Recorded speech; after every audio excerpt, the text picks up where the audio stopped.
Radio Raheem here with the Son of God, Andre Ward. Another masterful performance.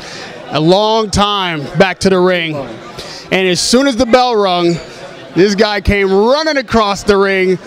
And you seem to settle down. Talk to me about when you saw him running over there. What was the first thing went through your mind? I said, here he goes.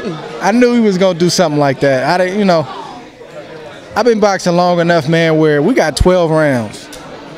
And I know he's not in the kind of shape where he can keep that up for 12 rounds. And as soon as I came back, initially what I did, I just settled down. I just kind of got in my legs and said, okay, come on. And he saw that I wasn't afraid, and he kind of backed off and decided to, start boxing a little bit. So I wasn't worried about that. And as soon as I got back to the corner, Verse said, look, man, if he wants to fight like that, he's going to wear himself out. This kid struggled to make weight. He's not in the shape you're in, so let him keep doing that. He's going to wear himself out. And I think he did that. He was huffing and puffing in there at times. And I'm just excited to get back and get busy, because when I start getting 2-3 fights a year under my belt consistently, that's when we're going to see another Andre Ward where I'm doing things without even thinking about it. Right now, I got to think about it. Been on 14 months. It's a lot of thinking involved. But when you're in a rhythm and a groove, man, you start doing stuff that's just unbelievable, and that's what I'm looking forward to getting to. If I could take you back before that first bell rung, it seemed like Rodriguez was playing mind games from the very first press conference. He sprung the steroids testing thing on you, and then he himself didn't make weight. Do you think that was a discipline issue, or how could this guy not come in prepared for a championship fight to win the title if he could win the fight? Yeah, he tried the mind games, but unfortunately, he's a rookie at the mind games. I'm just being real with you. The stuff he did was elementary stuff. And it was almost like, really? It was that kind of stuff he was doing where it was like, come on, man.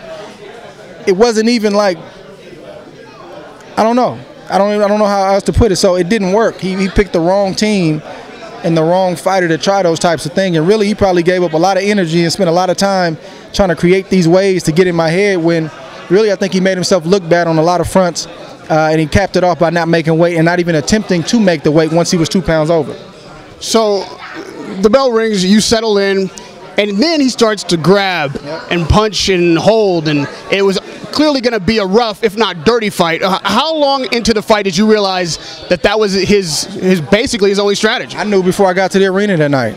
I watched his fights, and it's funny. That's what I'm saying. Going back to things that were said before the fight, he called me a dirty fighter before the fight. I've never had a point taken away from me. Well, tonight we had a point taken away, but first time ever.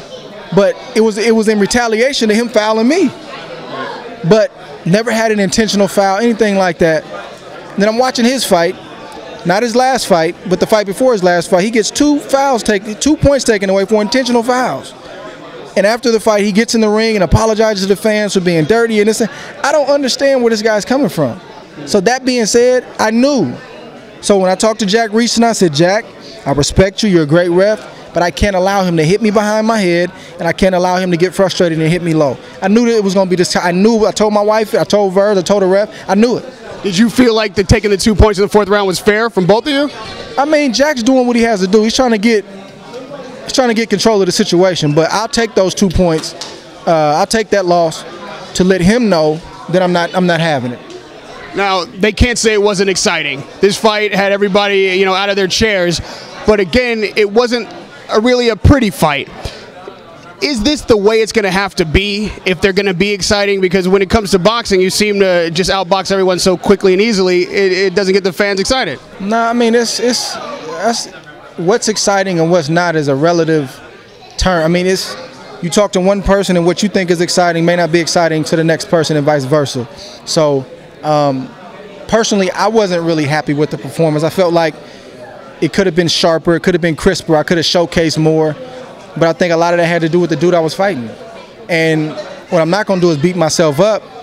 First thing Roy Jones said to me, he said, look, after the fight, he said, this dude is trying to get lucky. You did what you had to do, don't take no unnecessary risk, get this win, move on to the next. He understands. So we put on a stellar performance against Chad Dawson. We come back after 14 months, we fight this type of guy. And I think the next fight will probably be, a lot better and a lot more polished to it. than it was tonight. But a lot of times it depends on the opponent. You got to kind of take what they give you sometimes. Right, and we've talked about this before. Were you at all present for the knockout? I know you're conscious of putting on a good show and you do your best. Was tonight, after the layoff and the frustration, the head games, and then this guy fighting dirty? Were you present? Were you wanting to put him out and put him down? There was a couple times in the middle rounds where I know I was getting to him, and I was stepping it up, but I was doing it my way. Touching him to the body, going back to the head. He had a decent defense tonight. They trained to block my left hook, and he did that a few times. But I did get the big left hook in the 10th round. I think it was late in the round, so he was able to get off the hook, get back to the corner, have a whole minute to recover, and from there he was pretty much recovered. So it's kind of how the cookies crumble tonight. But I can assure you that the busier I am and the more consistent that I'm fighting, we're going to take this thing to another level. And lastly, Andre, looking forward, I know this fight just happened. You just stepped out of the ring, but you're the #2 guy in the sport on everybody's, pound for pound, so you got a target on your back. There's Golovkin out there. There's Chavez out there. Who would you like to fight next? Who's best for you in your career to take on next and move to that next level where you want to go? All of them. All of the above. Is there one guy? I mean, both of these guys have their own fan base, but who's out there for you? I mean, that's what we got to sit down and figure out. To be honest, I don't think Golovkin wants to fight right now. I don't know if Chavez Jr. is available right now. So it's hard to say this guy or that guy. We got to sit down and see what's realistic, and then we're going to take the best fight, the biggest fight, and the best opportunity for me. And just to wrap it up, the huge boxing legends came out to see you tonight. And that was big. They were huge, and they weren't here to promote their own fights. They were here to see you. Lastly, just talk to me about what that felt like and where you are now and living your dream. Man, that was big. I mean, I heard Mike was here, Sugar Ray Leonard was here. And Chris Berg came in my locker room and said, "Man, dude, I'm a fan." I'm like, "I grew up watching you." That kind of stuff. I had not a great week, but we had a great fighter meeting with Roy Jones, and that's my childhood hero.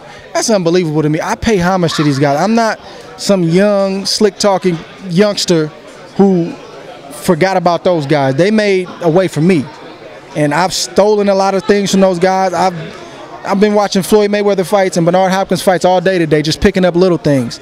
Those guys inspire me.